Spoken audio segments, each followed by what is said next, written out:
Dear students, welcome to EPG Pathshala. I am VN Prabhakar from Archaeological Survey of India. In this paper on principles and methods of archaeology, I will be dealing on the exploration techniques in archaeology. So here in this module, our main objectives will be to understand what is archaeological exploration and what is the necessity of the archaeological exploration, to trace also the history of archaeological exploration techniques, and to understand the various exploration techniques used currently in archaeology. So if we look into the earlier periods of the archaeological exploration, how it actually developed, if we look into the 18th and 19th century CE period, so it was mainly based on the sensational discoveries like a kind of Pompeii or Herculaneum in the Europe, and also some sporadic digs happening all over the world, and particularly on the private property of wealthy landowners. There was very less understanding of chronology or history of a particular region or territory, and objects of historical and artistic interest were being collected and traded. That was the main objective behind it. There was no scientific approach. There was nothing as a kind of scientific exploration techniques that was developed during the 18th and 19th century.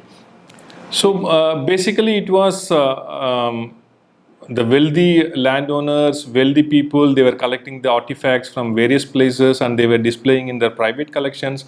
Later it developed into kind of museums. Like in the Indian context, we have example of the Salarjung Museum in Hyderabad, where it used to be a private collection. Later it became a very good museum. And these kind of activities were going on, and simultaneously there were very important activities going on in the 19th century, like the decipherment of the hieroglyphs. Hieroglyphs was a script used to write the Egyptian language in the Egyptian kingdom, Egyptian dynastic kingdom, where they were using a separate kind of script which could not be readable during the modern context. But it was deciphered by Champollion of French, a citizen. He deciphered the hieroglyphs. Similarly, cuneiform, it was being used as a script in the Mesopotamian region, the land of the modern Iraq and Syria, where they used this kind of script to write their inscriptions. This was also deciphered during the 1850s actually. This actually enabled to read thousands of inscriptions in Egypt and Mesopotamia, which created a very good understanding of the history of both these territories. So these civilizations were better understood, the dynasties were understood, and also the dynastic lists were drawn, and a better chronology was developed. Remarkable discoveries like this were happening, and one more thing is that of the discovery of Troy based on the Iliad and Odyssey. This Troy city was identified with the Hisarlik in Turkey region, modern Turkey, by Henrik Schliemann and Frank Calvert, and ultimately it was excavated in 1871 also. See, similarly, other discoveries were happening, like the tomb of the Tutankhamun by Howard Carter. It is one of the most important and remarkable discoveries of the modern era, which created a very good understanding of what kind of tomb contents in the Egyptian kingdom and how they were mummifying, and all these things were happening. And even today, discoveries are being made, and many of these discoveries are made accidentally, like the you might have heard about the terracotta army in the Shaanxi province of China, where the large terracotta warriors of the 3rd century BCE Chinese ruler army was discovered. So similarly, in Indian context also, we have remarkable discoveries being made accidentally, like the late Harappan cemetery at Sanoli in western Uttar Pradesh, which brought to light a very large and remarkable cemetery datable to the 2nd millennium BCE. So these kind of activities are happening, and in the presence of better written records, we can understand it better. Like if you look into the earliest phases of the excavation, how they were carrying out the excavation, it was how scientific thing was being developed. We have instances from several parts of the world. This period of archaeological excavation and exploration, it belongs to the speculative phase. I mean, we were only speculating things. We were not applying our scientific endeavor. We were not applying scientific techniques. We were just speculating something and trying to prove that these things existed in the past, like what happened in the United States of America during the 18th and 19th century, most of the burial grounds, they were being understood to the mythical mound builders, but it was not the correct case. I mean, later the excavation and analysis of the artifacts, it proved that the ancestors of the Native Americans, they were actually building the kind of tombs which are being investigated. Several concepts of archaeology is also being developed simultaneously, like the concept of prehistory. It was being developed remarkably by the discoveries in the France by Boucher de Perth, who correlated stone tools with the extinct faunal remains.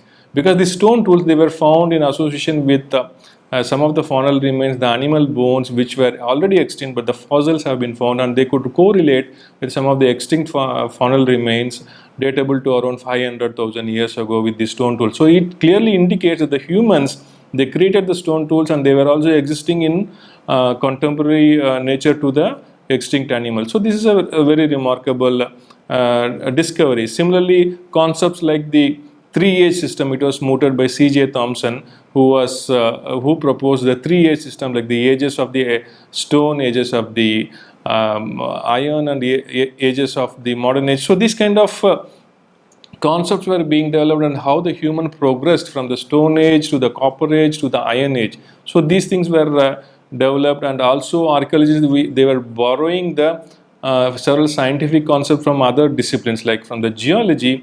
The concept of stratigraphy was being borrowed, and this sort of concepts were being developed in the geological discipline, mainly by James Hutton and Charles Lyell, who are the pioneers in understanding the stratigraphy and the uniformitarianism processes being happening in the geology of the earth. So when we apply these things to the archaeological context also, we can correlate which one is earlier, which one is later, and how the present day archaeological processes can be correlated with the past. So next important understanding in the archaeological discipline is the field techniques, how we develop the field techniques, how from the speculative phase we were only speculating things, and how now we are applying the various methodologies of scientific discipline. So in this regard, we can understand how the human depositions happen in the past, in the present, and how that can be correlated. So one of the pioneers in this aspect is the Pitt Rivers, who pioneered the recording techniques in an excavation. Initially, it was sporadic digging. Anybody, they can go to the field and dig with a shovel or any tool. But now they are recording everything. They are recording each and every strata, recording each and every antiquity coming from the strata, and they are also understanding the changes happening within the artifacts. So William Flinders Petrie, he also did some meticulous excavation, and he recorded various artifacts in his excavation in Egypt. He developed a technique known as the seriation. Like if you look into the figure, I mean, we can go on correlating various models of a car. Like if you look into the Maruti car in the 1980s, late 1980s, it was a different model. But if you look into the present day Maruti car, it is a different model. So correlating the various models, we can build up a relative chronology. So looking into the model, one can say, okay, this belongs to the 1980s, this belongs to the 1990s or 2000. So this kind of relative chronology was developed by Flinders Petrie. So similarly, later in the 1920s and 1930s, the concept of stratigraphy was very well applied, and Kathleen Kenyon was one of the pioneers along with Mortimer Wheeler. So Mortimer Wheeler, when he was appointed as the Director General of Archaeology in India, so he excavated remarkable sites. He excavated Takshila, he excavated Brahmagiri, he excavated Arikemedu. There he applied the methodology of stratification in a very well manner. He also used the system of grid square excavation, where he applied the various techniques, and also documenting the artifacts in a three-dimensional context. So all these concepts clearly indicate the development of from the 18th and 19th century onwards to the 20th century, how the discipline is being developed. So similarly, in the archaeological exploration also, we have various things happening.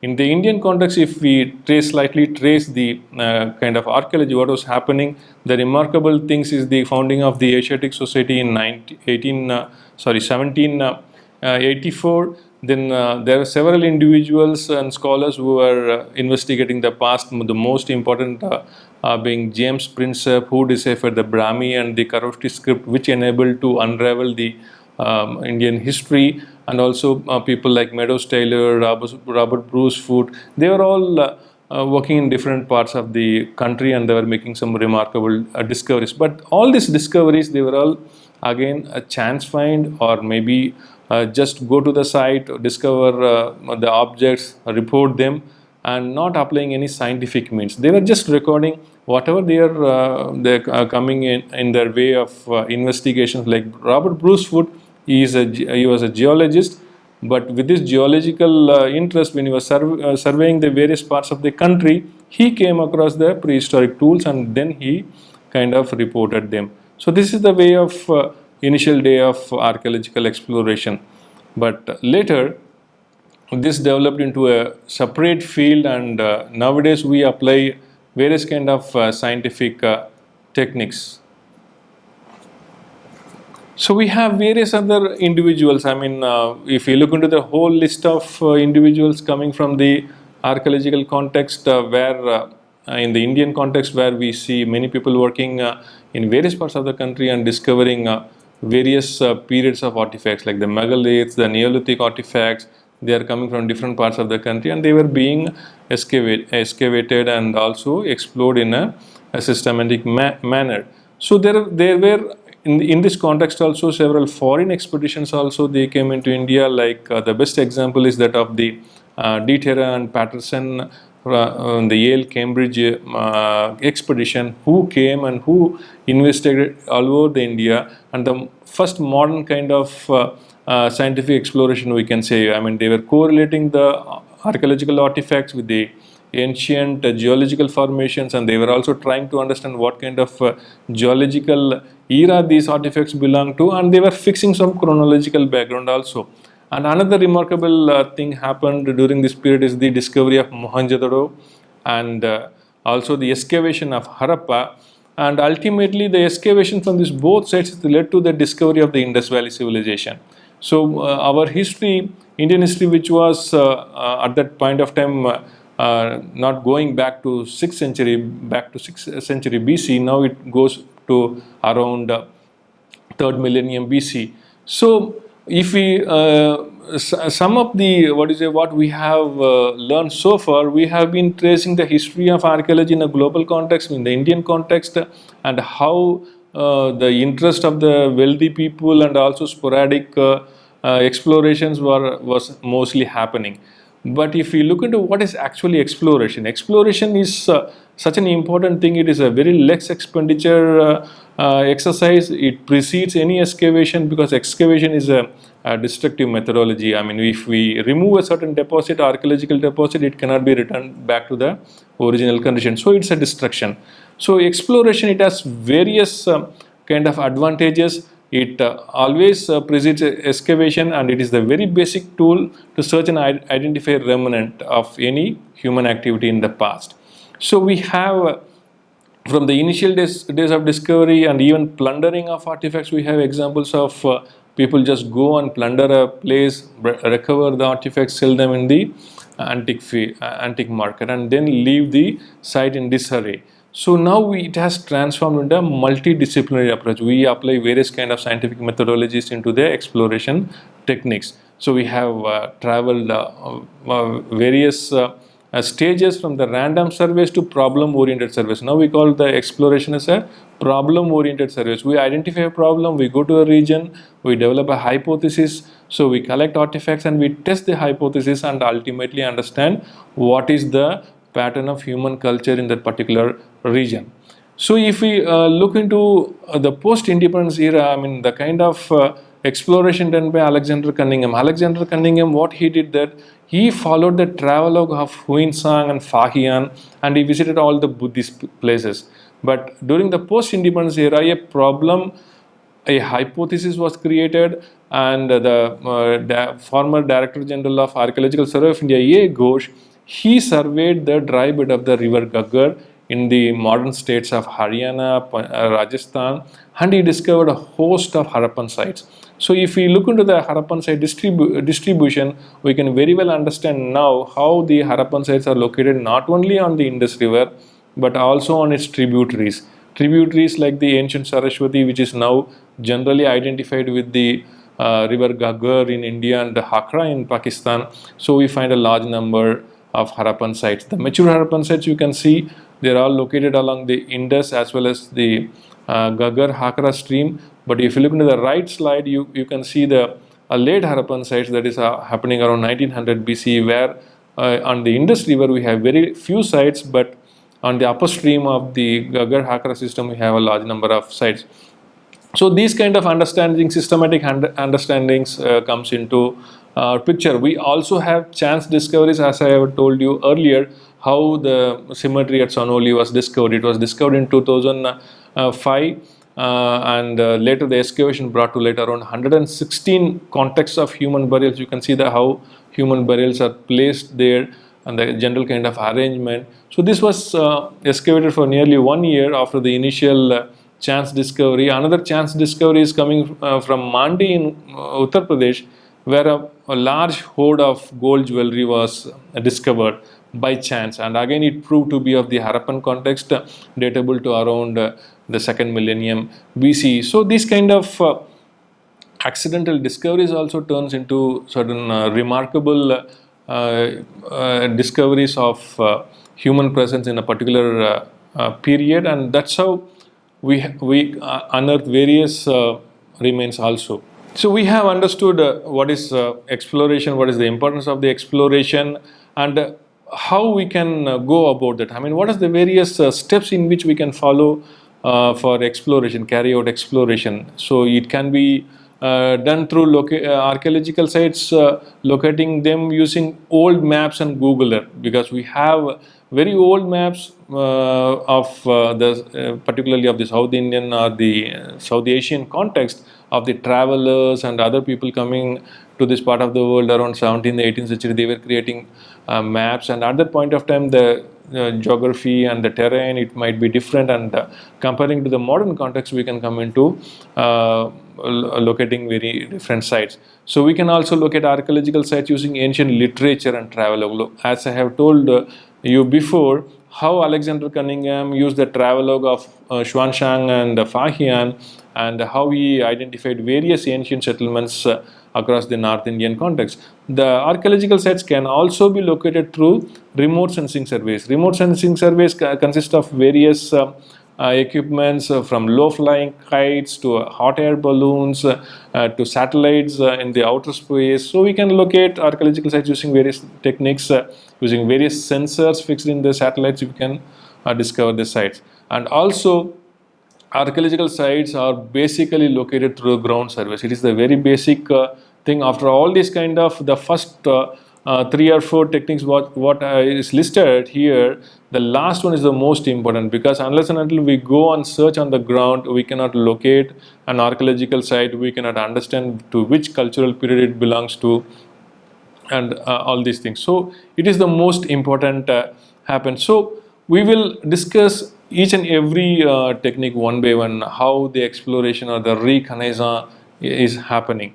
So first we will look into the locating archaeological site using old maps and Google Earth, how we can locate, because as I told you before, many people were visiting the South Asian context since the 17th and 18th century, when the Indian rulers, they were interacting with the European powers, that traders and travelers, they were coming, and even before that we have travelogues, but we don't have detailed maps. So we have these kind of old maps which can be tallied with the literary sources and the previous works also, what kind of investigations they have been carried out in a particular region. One of the best example I would like to quote is that of Alexander Cunningham, who wrote a book on the geography of ancient India. So collecting various sources from the travelogues of Xuanzang and Fahian, collecting sources from the Alexanders, we see the historians who accompanied Alexander. He used to pinpoint various cities and sites, the rivers, where the crossings were made, and he produced various kind of maps. So from these maps we can understand the ancient location of the city, where Xuanzang came and moved from one place to another. So he also mentions about the distance between two settlements, what kind of people were living there. So based on this, Cunningham was able to identify majority of the sites in North India wherever Xuanzang went, and he exactly traced the route of Xuanzang. So this is very well understood. So these kind of things also help in creating maps, also actual maps created during the 18th century. We have one such instance, the Henry Beveridge, who in his book gives a map of the North Indian territory. I mean, if you look into the map, you can very well see to the south of river Satluj, there is a dry river. It is mentioned as Gaggar, but beyond a certain point, there is no continuity. So, during the third millennium BC and even much earlier, it is understood from the various remote sensing surveys and the geological surveys, this river extended further into the Thar Desert, traveling parallel to the Indus and ultimately draining into the Run of Kutch. So these kind of instances, at least in the 19th century, one can understand looking into the map, the river is flowing up to a certain point. So these kind of evidences can be obtained from the ancient maps also. So similarly, the topo sheets. Topo sheets are very good evidences which should be used by any explorer, because before going to the actual field, one has to study the terrain, one has to study the contour, what kind of things are there. These topo sheets, they were being created by the British since the very beginning of the 20th century. So it is also having a history. And the topo sheets of the 1920s, 1930s, when compared to the 1960s and 1970s, which are being created, are very good evidence. These topo sheets also indicate ancient ruins. They say certain points are there, ruins, abandoned settlements. So these kind of things can be understood. So from the map which I am showing here, it is from the Kadir Island, where the Harappan site of Dholavira is located. It is an island in the Great Run of Kutch. So there are places mentioned like abandoned places. So if you go there and look there, it may contain ancient remains, because there used to be a settlement in the very early period. Later it was abandoned. So the surveyors of the particular point of time, they mention that these places have been abandoned. So this could be one such approach. So taking to the next level, the Google Earth, because Google Earth is a open source tool available to any explorer now. So from the images available in the Google Earth, you can also see the ancient river courses. So in the image also, you can see there is a very wide band is shown, and also some squares are shown there. They are the ancient Harappan sites. So you can clearly see on the dry course of one ancient river, there are settlements. How these settlements can happen? If you look these kind of dry courses, you can always have a possibility to explore on the dry courses and locate this ancient settlement. So this is how the technology can also come into. We will see the application of technology in exploration in the next module, but just to have a glimpse of how Google Earth can also be used to understand certain geographical features without going actually in the field. So this is one such application. So we can also locate archaeological sites using ancient literature, as I told you before. So this ancient literature, they are very much helpful in the actual geographical location in certain cases. Like we have the ancient Sanskrit and Tamil literature, which gives clear clues of location of cities and port towns. Particularly the Sanskrit literature, it helps in understanding the ancient geography and names of the rivers. Like example, in the Rig Veda, it mentions about a host of rivers, starting from the Yamuna, Ganga, Yamuna, Saraswati, Satluj, and all these rivers in a sequence. So if you look into the sequence of the rivers mentioned in the Rig Veda and correlating the ancient and the modern names, I have given the modern name in brackets and the ancient name outside the bracket. You can see how these rivers can be correlated with the modern day and how these rivers were mentioned in the sequence. So they were mentioned like from the east to west, they are mentioned, and From that we can also understand the relative location. Like Saraswati river is mentioned between Yamuna and Satluj. So it is clearly understood that the Saraswati, it is located between these two rivers and we cannot search it anywhere. So these kind of basic understanding of the geography can be obtained from the ancient literature. And as I told you before, the foreign accounts also when correlated with our ancient literature, it can very well give the understanding of the ancient cities.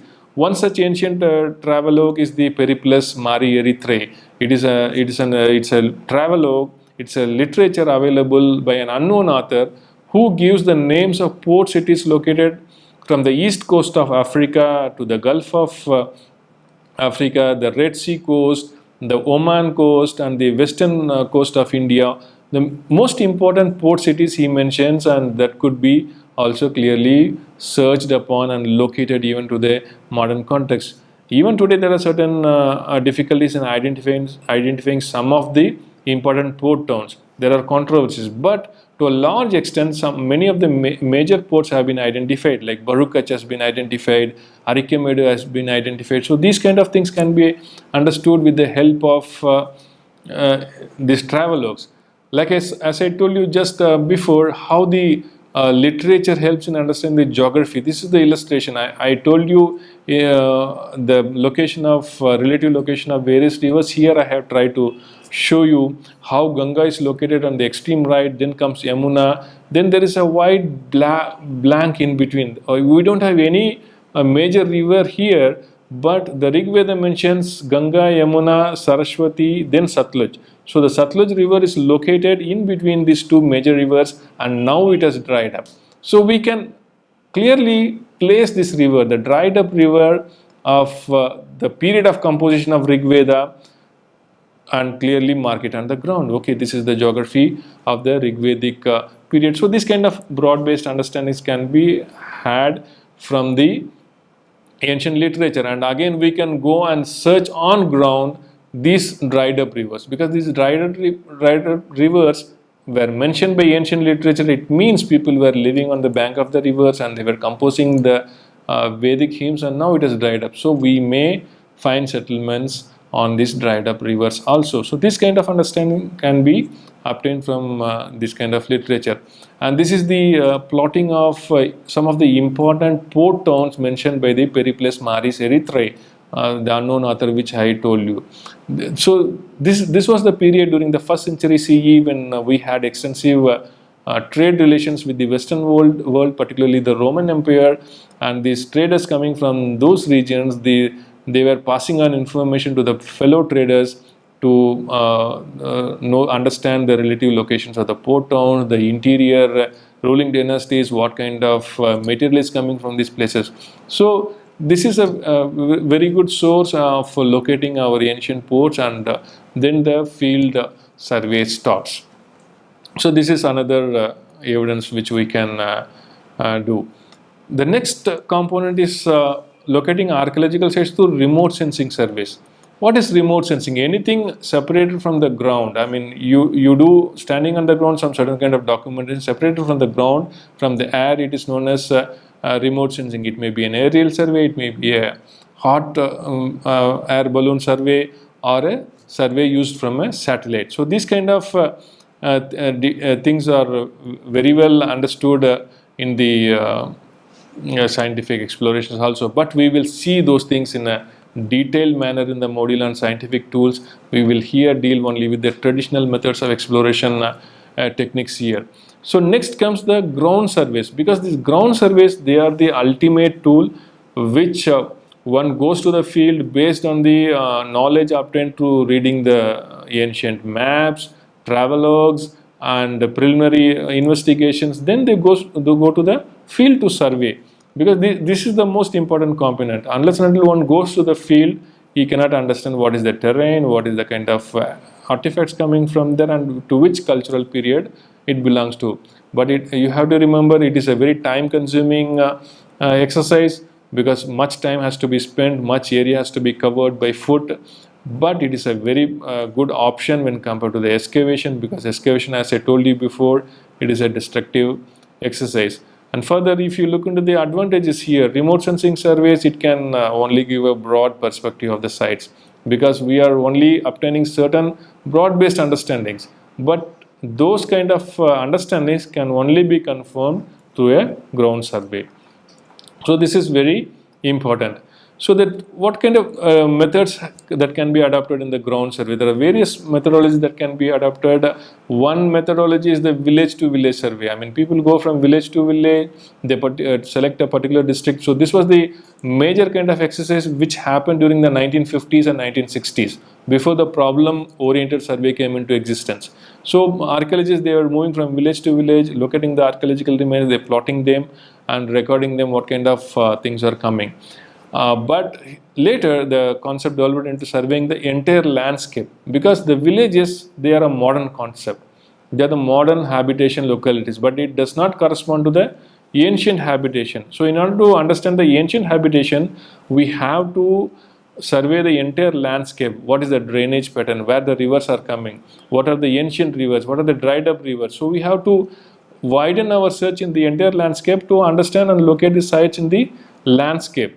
So this is the most important component, and the concept which developed later on during the 1970s and 80s, and also combined with the proper sampling strategies, because you can survey a very large landscape, but you can go on spend your time. If it is a 10 square kilometer area, 20 square kilometer area, you might be end up the entire lifetime for surveying the area. But if you use a sampling strategy, then you can arrive at a conclusion with a very less effort also.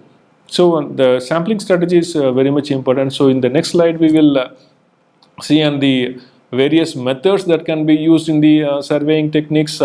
So statistics come into picture here. I mean, statistics is one important tool which can be applied to any field. And again, in archaeology also, that can be used in a very important manner. So we have various methodologies here based on the probability theory, and which is also known as probabilistic sampling. So there are two methods. One is the non-probabilistic sampling, and one is the probabilistic survey. What is the non-probabilistic survey? It is not based on statistic method. It is only necessitated to do several ground realities, nature of the terrain to be surveyed, experience of the investigator. So several kind of biasness comes into picture here. If the excavator believes that this region is important, then he go on survey there. If he does not believe that, then he goes to a different area. So this is a kind of unscientific approach. But employing a probabilistic survey, we employ certain statistical methods that can be applied on the ground. So again, it can be divided into various categories like simple random sampling, stratified random sampling, systematic sampling, and stratified aligned systematic sampling. So we will be looking into one by one. What is the simple random sampling? So what happens? I mean, I have tried to illustrate here. Imagine this is a survey area. Taken up from a Google map, and you can see the dry riverbeds here delineated by the curves here. So here I define an area here. I define maybe a 20 square kilometer area or a 10 square kilometer area, but I am not going to survey the entire area. So my time is very limited, so I am not going to survey the entire area, but I select certain grids only. The white areas are the grids which I select, that is randomly. It's not based on any approach, just randomly I select them using the random tables. In the statistics, we use the random tables to arrive at certain numbers and calculations. So accordingly, we select these grids based on these random tables. And if you have more number of grids, if you have more time, you can select more number of grids, then the sampling will be better, the result will be better. But if you have less number of grids, again you are having a bias approach, because you are going to having a conclusion based on a lesser sample size. There are certain drawbacks of this approach. What is that? The actual, if the survey may lead to remains outside the defined boundary area, because we are very rigid here. We are defining a boundary area, we are restricting here within the boundary area. But if we actually do the ground survey, we find certain important remains outside this boundary area, then it is lost. So that is one major drawback. And the selection of the grids also, it is very difficult. It may lead to certain clustering also. So that is one drawback, one more drawback. So the next sampling strategy is the stratified random sampling. How it is done? Here, the survey area is defined not as per any random square or rectangle, but based on the natural features.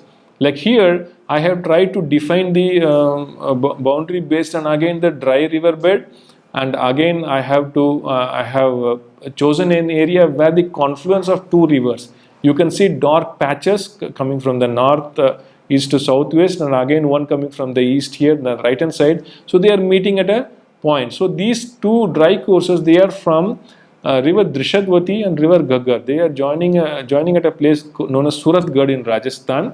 So this area I have selected. So again, we can select the grids based on the natural features. I have selected the grids here. You can see the different number of grids based on the location of the different areas, and again I have selected the pink squares directly on the riverbed. You can see the pink squares. Why it is on the riverbed?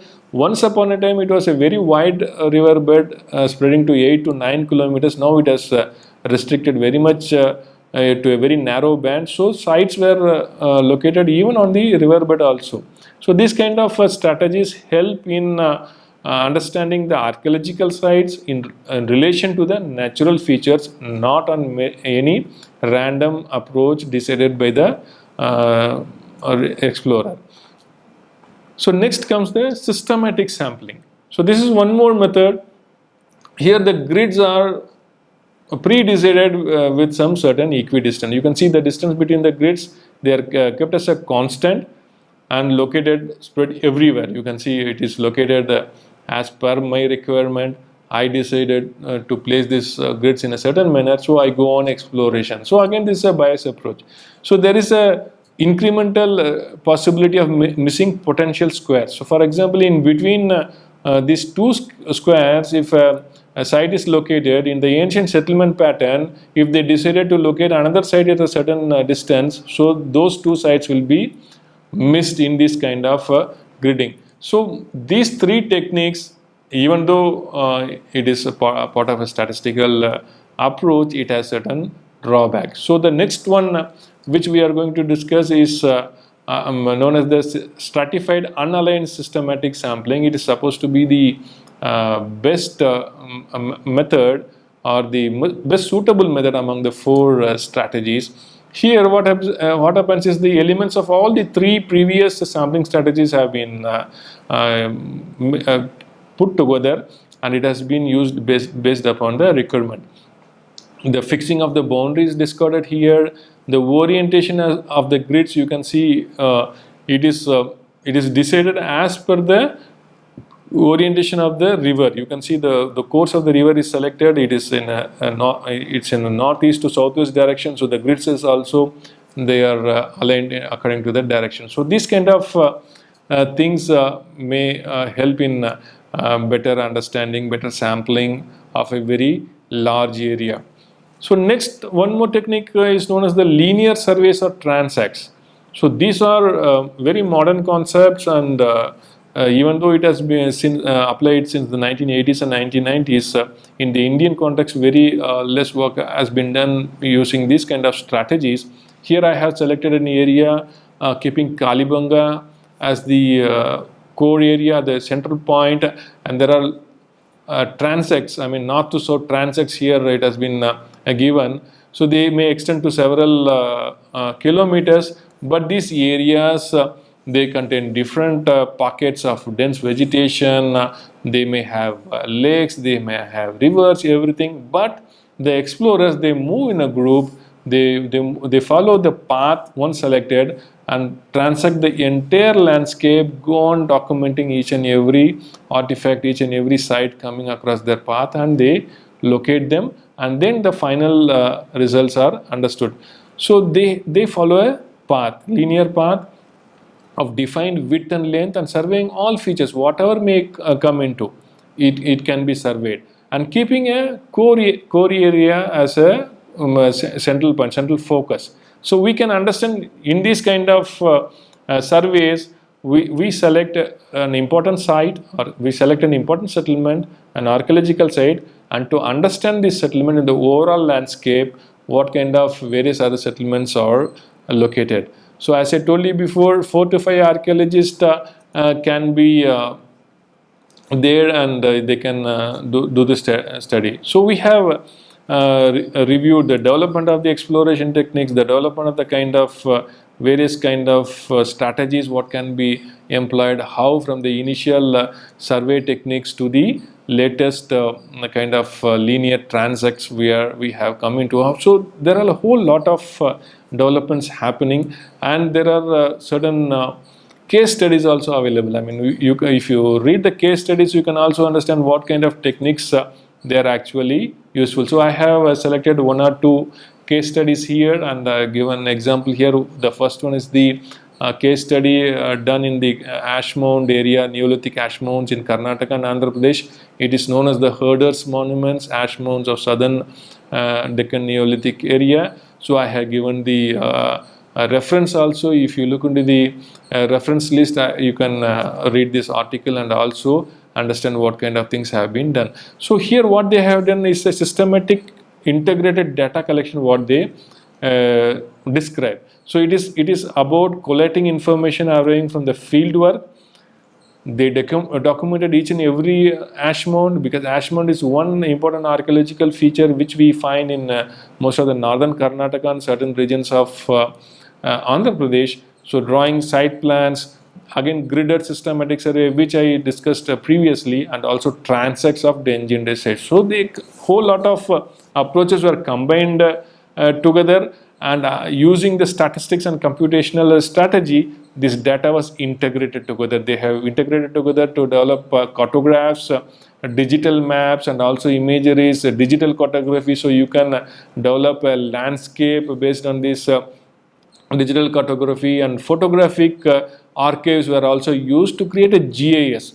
So GIS is one approach. It's known as a geographical information system, which we again study in more detail in the next module on scientific application. So these things were integrated together to understand the overall context of the human settlement, how the ash mounds are located, what is the overall landscape, and what are the other settlements in relation to the landscape. So one more example I would like to quote is the Sanchi survey project. It was done by Julia Shah in one of the publications 2005. There is a series of publications of Julia Shah, so you can also read this from the reference list. So what she did is that she wanted to understand the Buddhist monastic settlement of Sanchi, because everybody knows Sanchi is a huge monastic complex, Buddhist monastic complex. Stupas are there, but it is located on a hill.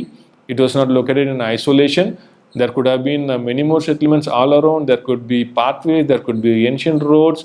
So she surveyed a large area to understand the religion, urbanization, state formation, economic change, agricultural activity. So all these things was her objective. So she defined her intensive exploration area. She collected even the sediments from the dams and reservoirs from the nearby places, then mapping, and also used the systematic remote sensing. So her study, it helped in understanding the role of Buddhism in that region during the starting from the 3rd century BCE onwards, in establishing agricultural and water management practices, because there in the particular region, unless and until we have a proper water management system, the agriculture cannot be supported.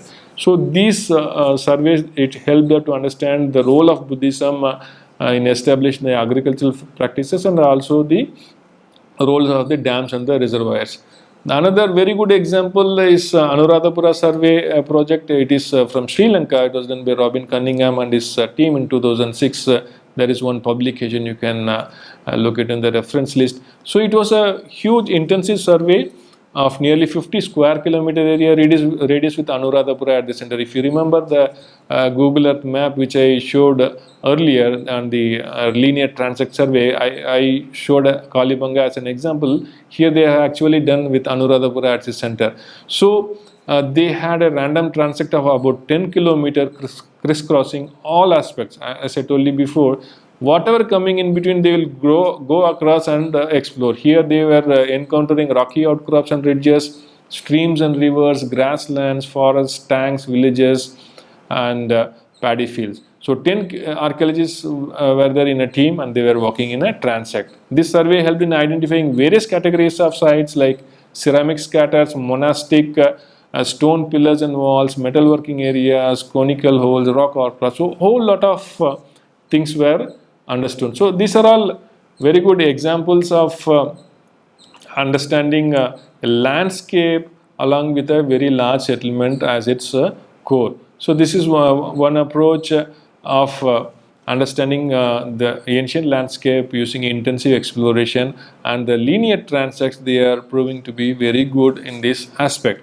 So far we have seen a whole lot of features of archaeological exploration, how it is useful in understanding our past, how it is used to unearth the human remains, how it is very less expensive when compared to excavation, how it is not destructive when compared to excavation, and all these things we have seen. So in conclusion, so exploration is a very low cost exercise, one can say, because it only requires certain gadgets, certain old maps or literature, travelogues. Then if you have the resources, you go to the field and adopt a proper strategy, sampling strategy, and explore. So it can yield a very good result from large landscape, because the sites cannot be seen in isolation. Any site did not exist in isolation. It existed in a landscape, it existed in a geographical region. So we have to understand the large landscape to understand the overall picture.